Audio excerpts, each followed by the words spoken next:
Amoebic മസ്തിഷ്ക ജ്വരത്തെക്കുറിച്ച് വിശദമായ പഠനം നടത്തണമെന്ന് ആരോഗ്യ വിദഗ്ധർ.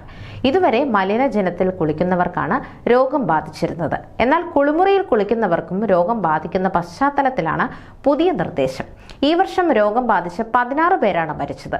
രാജ്യത്ത് കേരളത്തിലാണ് ഇതുവരെ ഏറ്റവും കൂടുതൽ കേസുകൾ റിപ്പോർട്ട് ചെയ്തിരിക്കുന്നത്.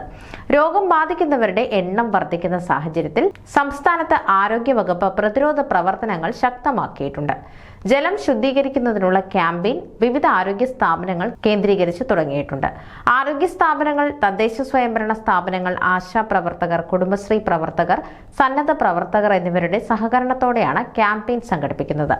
കെട്ടിക്കിടക്കുന്ന വെള്ളത്തിൽ മുങ്ങി കുളിക്കുന്നവരിലും നീന്തുന്നവരിലും വളരെ അപൂർവമായി ഉണ്ടാകുന്ന രോഗബാധയാണ് അമീബിക് മസ്തിഷ്ക ജ്വരം അഥവാ അമീബിക് എൻസെഫലൈറ്റിസ്. മൂക്കിനെയും മസ്തിഷ്കത്തെയും വേർതിരിക്കുന്ന നേർത്ത പാളിയിലുള്ള സുഷിരങ്ങൾ വഴിയോ കർണപുടത്തിൽ ഉണ്ടാകുന്ന സുഷിരം വഴിയോ അമീബ തലച്ചോറിലേക്ക് കടക്കും. 97% മരണനിരക്കുള്ള രോഗമാണിത്. രോഗാണുബാധ ഉണ്ടായാൽ 1 മുതൽ 9 ദിവസങ്ങൾക്കുള്ളിൽ ലക്ഷണങ്ങൾ പ്രകടമാകും. ആരോഗ്യ വാർത്തകൾ ഇനി നിങ്ങളുടെ വിരൽത്തുമ്പിൽ. ഡോക്ടർ ലൈവ് ചാനൽ സബ്സ്ക്രൈബ് ചെയ്യൂ. The first 24/7 health news channel.